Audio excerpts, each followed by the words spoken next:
భద్రాచలంలో రామునికి ఘోర అవమానం జరుగుతోందన్నారు స్వామి స్థిత ప్రజ్ఞానంద సరస్వతి. భద్రాద్రి ప్రాంత పరిరక్షణ లోకల్ కమిటీ సభ్యులు శంకర్ రెడ్డి శ్రీరామనవమికి సీతారాములకు కాకుండా లక్ష్మీనారాయణ కళ్యాణం జరిపించి తదుపరి రోజు మళ్లీ సీతారాములకు పట్టాభిషేకం చేయడం మహా అపచారం అన్నారు. కేసీఆర్ ప్రభుత్వం వచ్చాకే రామచంద్ర నామం మార్చి లక్ష్మీనారాయణ కళ్యాణం చేస్తున్నారన్నారు. దీనిపై అధికారులను కలిసినా కోర్టుకు వెళ్లినా పట్టించుకోవట్లేదన్నారు. తప్పు అని మాట్లాడితే కేసీఆర్ ప్రభుత్వం కేసు పెట్టి కోర్టుకు లాగిందన్నారు. ఇకనైనా భద్రాచలంలో నిజమైన సీతారాముల కళ్యాణం జరిపించాలని డిమాండ్ చేశారు.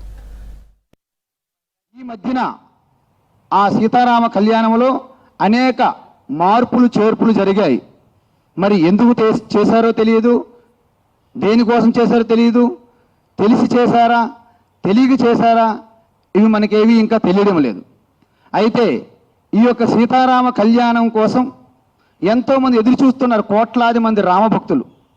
అక్కడ సీతారామ కళ్యాణం రోజున సీతారామ కళ్యాణం అని శుభలేఖలో పేరుంటుంది. దేవస్థానం యొక్క పేరు కూడా సీతారామచంద్రస్వామి దేవస్థానం అని ఉంటుంది. వాస్తవానికి సీతామ్మ తల్లిని రాముణ్ణి అలంకారం చేసి కళ్యాణ సమయంలో మాత్రము సీతారాములు అదృశ్యమవుతున్నారు. లక్ష్మీనారాయణులు అంటే రామనారాయణుడి పేరుతో లక్ష్మీనారాయణ కళ్యాణం జరుగుతుంది. అంటే లక్ష్మీనారాయణ యొక్క గోత్ర ప్రవరులు నామధేయములు కూడా మార్చబడుతున్నాయి. అందువలన మరుసటి రోజు మళ్ళీ శ్రీరాముని యొక్క పట్టాభిషేకం జరుగుతుంది. ఎంత విచిత్రము చూడండి, విడ్డూరం.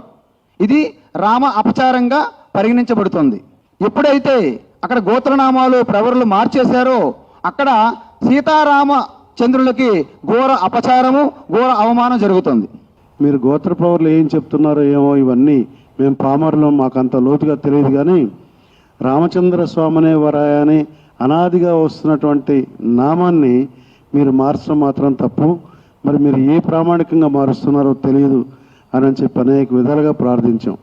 అయినప్పటికీ వాళ్ళు వినకుండా 2018 నిత్య కళ్యాణాల్లో కూడా మేము రామచంద్ర స్వామినే వరాయ అనే రామచంద్ర శబ్దాన్ని మార్చేస్తామని చెప్పి నిత్య కళ్యాణాల్లో కూడా రామనారాయణ స్వామినే వరాయ అంటూ రామచంద్ర స్వామి నామాన్ని మార్చివేశారు.